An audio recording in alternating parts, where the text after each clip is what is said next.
آپ صلی اللہ علیہ وآلہ وسلم نماز پڑھ رہے ہیں۔ ابو جہل اونٹ کی اوجری لا کر آپ صلی اللہ علیہ وآلہ وسلم کی گردن پر رکھ دیتا ہے۔ آپ سجدے میں ہیں، سانس بند ہو رہی ہے۔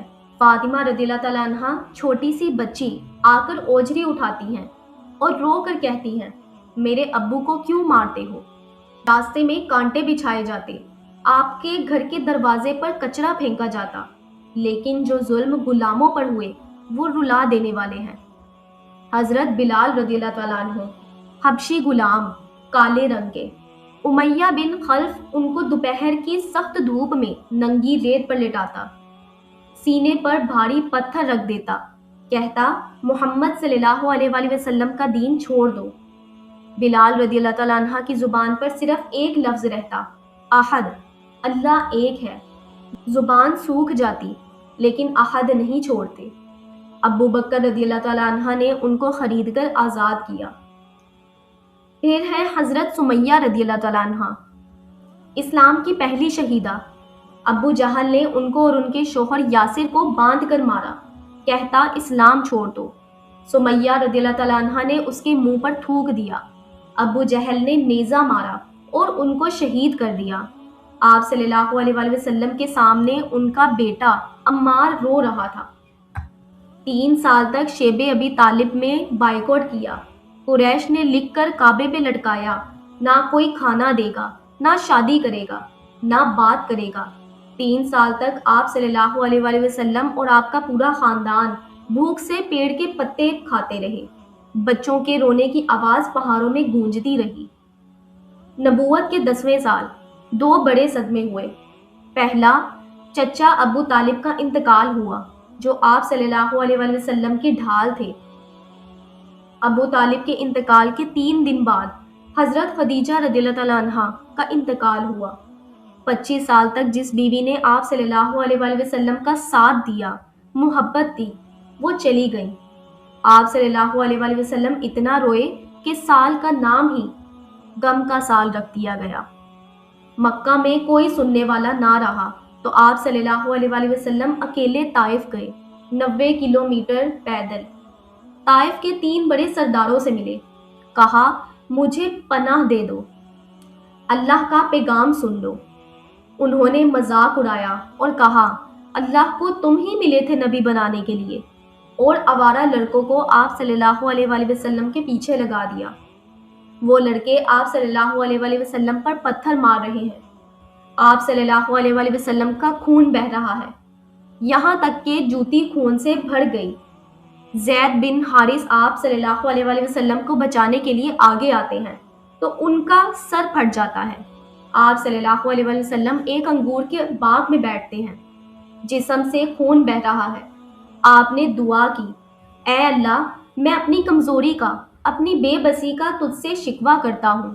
تو کمزوروں کا رب ہے، مجھے کس کے حوالے کر دیا؟ کیا کسی بیگانے کے جو مجھ سے بدسلوکی کرے، یا دشمن کے جو مجھ پہ قابو پا لے؟ اگر تو مجھ سے ناراض نہیں تو مجھے کوئی پرواہ نہیں۔ یہ دعا سن کر آسمان ہل گیا۔ پہاڑوں کا فرشتہ آیا اور کہا، یا رسول اللہ صلی اللہ علیہ وآلہ وسلم، حکم دے تو میں ابو قبیس اور احمر پہاڑ کو ملا کر اس پوری بستی کو کچل دوں۔ آپ صلی اللہ علیہ وآلہ وسلم نے خون صاف کرتے ہوئے کہا، نہیں، مجھے امید ہے کہ ان کی نسلوں میں سے کوئی اللہ کو ایک ماننے والا پیدا ہوگا۔ دیکھو، یہ ہے رحمت للعالمین جو پتھر مارنے والوں کو بھی دعا دے رہے ہیں۔ طیف سے واپس آئے، جسم پر زخم ہے، دل میں غم ہے، چچا نہیں رہے، خدیجہ نہیں رہی، مکہ ٹھکرا رہا ہے، طیف نے پتھر مارے۔ آپ صلی اللہ علیہ وآلہ وسلم رات کو ام ہانی کے گھر آرام کر رہے ہیں۔ اللہ نے جبرائیل علیہ السلام سے کہا، جبرائیل، آج میرے محبوب کا دل ٹوٹا ہوا ہے، آج میں اسے اپنے پاس بلانا چاہتا ہوں۔ زمین والوں نے ٹھکرایا ہے تو آسمان والوں سے ملاؤں گا۔ رات کا وقت ہے، حضرت جبرائیل علیہ السلام براق لے کر آئے۔ براق بجلی سے تیز، گدھے سے بڑا، کھچر سے چھوٹا، سفید رنگ کا جانور۔ اس کا قدم جہاں نظر پڑتی وہاں پڑتا۔ آپ صلی اللہ علیہ وآلہ وسلم کو براق پر سوار کر مسجد حرام سے مسجد اقصی لے جایا گیا۔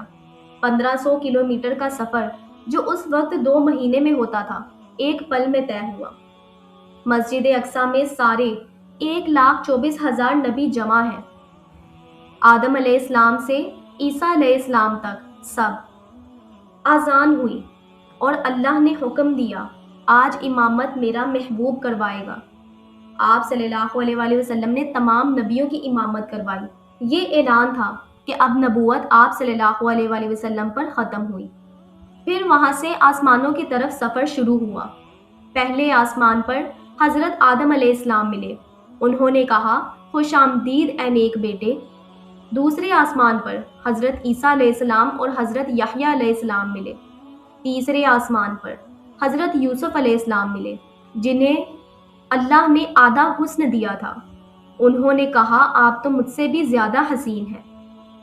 چوتھے آسمان پر حضرت ادریس علیہ السلام، پانچویں آسمان پر حضرت ہارون علیہ السلام، چھٹے آسمان پر حضرت موسیٰ علیہ السلام ملے۔ موسیٰ علیہ السلام رو پڑے، کہا، یہ نوجوان مجھ سے آگے نکل گیا، اس کی امت میری امت سے زیادہ جنت میں جائے گی۔ ساتویں آسمان پر حضرت ابراہیم علیہ السلام بیت المعمور سے ٹیک لگائے بیٹھے تھے۔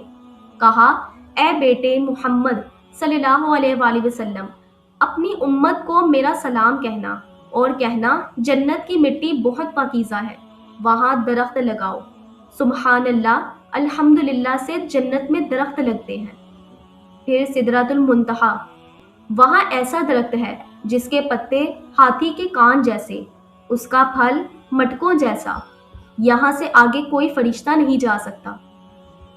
جبرائیل علیہ السلام نے کہا، یا رسول اللہ صلی اللہ علیہ وآلہ وسلم، اب میں یہاں سے آگے ایک بال برابر بھی نہیں جا سکتا، اگر گیا تو اللہ کے نور سے جل جاؤں گا۔ اب آپ صلی اللہ علیہ وآلہ وسلم اکیلے جائیں گے۔ پھر آپ صلی اللہ علیہ وآلہ وسلم عرش پر گئے، جہاں قلم لکھ رہے تھے، ان کی آواز آپ نے سنی۔ وہاں اللہ نے آپ صلی اللہ علیہ وآلہ وسلم سے کلام کیا بنا پردے کے۔ اللہ نے 50 نمازوں کا تحفہ دیا۔ واپس آتے ہوئے موسیٰ علیہ السلام ملے، کہا، آپ صلی اللہ علیہ وآلہ وسلم کی امت 50 نہیں پڑھ پائے گی، واپس جائیں۔ آپ گئے، 5 کم ہوئی۔ پھر موسیٰ علیہ السلام نے کہا، پھر جائیں۔ ایسے 9 بار گئے، 50 سے 5 رہ گئیں۔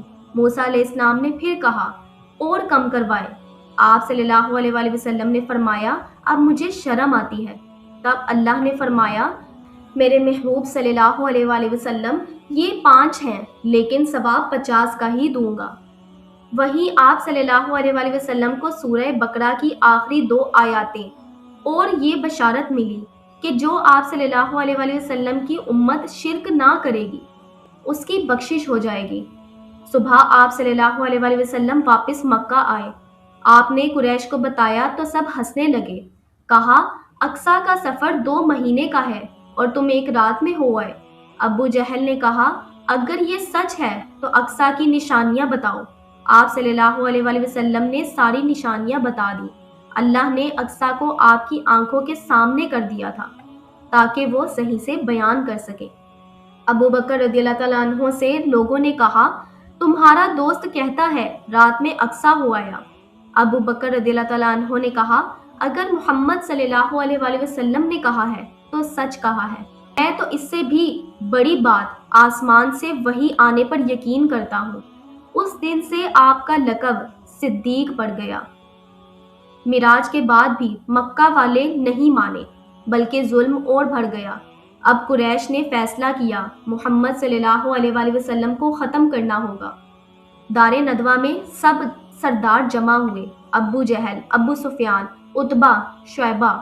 فیصلہ ہوا، ہر قبیلہ ایک نوجوان دے گا، رات کو سب مل کر ایک ساتھ محمد صلی اللہ علیہ وآلہ وسلم پر حملہ کریں گے تاکہ خون سب قبیلوں میں بٹ جائے۔ بنو ہاشم بدلہ نہیں لے پائے گا۔ ادھر اللہ نے اپنے محبوب صلی اللہ علیہ وآلہ وسلم کو خبر دے دی، رات ہے، اندھیری رات۔ آپ صلی اللہ علیہ وآلہ وسلم کا گھر قریش کے نوجوانوں نے گھیر لیا ہے، ننگی تلواریں لیے۔ اندر حضرت علی رضی اللہ تعالیٰ عنہ ہے۔ اللہ تعالیٰ نے حکم دیا، یا حبیب اب مکہ چھوڑ دو۔ آپ صلی اللہ علیہ وآلہ وسلم کے پاس امانتیں تھیں۔ آپ نے حضرت علی رضی اللہ تعالیٰ عنہ کو بلایا، کہا علی آج میری چادر اوڑھ کر میرے بستر پر سو جاؤ، لوگوں کی امانتیں جو میرے پاس ہیں صبح ان کو واپس کر دینا۔ حضرت علی رضی اللہ تعالیٰ عنہ 22 سال کے جوان، جانتے ہیں باہر موت کھڑی ہے، لیکن کہتے ہیں یا رسول اللہ صلی اللہ علیہ وآلہ وسلم کیا میرے سونے سے آپ بچ جائیں گے؟ آپ صلی اللہ علیہ وآلہ وسلم نے کہا ہاں۔ حضرت علی رضی اللہ تعالیٰ عنہ فوراً بستر پر لیٹ گئے۔ آپ صلی اللہ علیہ وآلہ وسلم نے گھر سے نکلتے ہوئے ایک مٹھی مٹی اٹھائی، سورہ یاسین کی آیات وَجَعَلْنَا مِن بَيْنِ أَيْدِيهِمْ سَدًّا پڑھ کر پھینکی، اللہ نے سب کی آنکھیں بند کر دیں۔ آپ صلی اللہ علیہ وآلہ وسلم سب کے بیچ سے نکل گئے، کسی کو پتہ بھی نہیں چلا۔